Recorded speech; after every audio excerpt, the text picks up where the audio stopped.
If your Mustang's Apple CarPlay keeps dropping out mid-drive, you're not alone, and the fix is usually simpler than a dealer visit. Statistically, over 85% of CarPlay connection failures are caused by worn-out or low-quality Lightning cables. Let's walk through the troubleshooting steps to get your sync system stable again.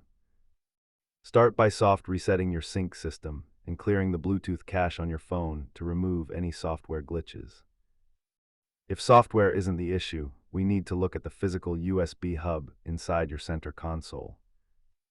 Always prioritize an original Apple cable, as third-party wires often lack the bandwidth required for stable CarPlay data.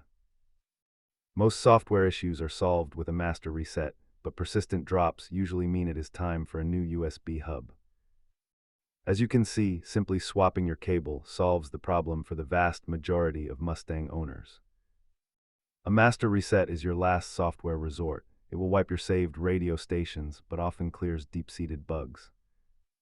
Keep these basic tools handy if you plan on doing a hardware swap yourself to avoid damaging your interior trim.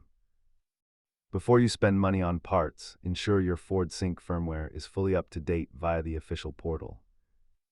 With a fresh cable and a clean reset, your Mustang's infotainment should be rock solid for your next drive.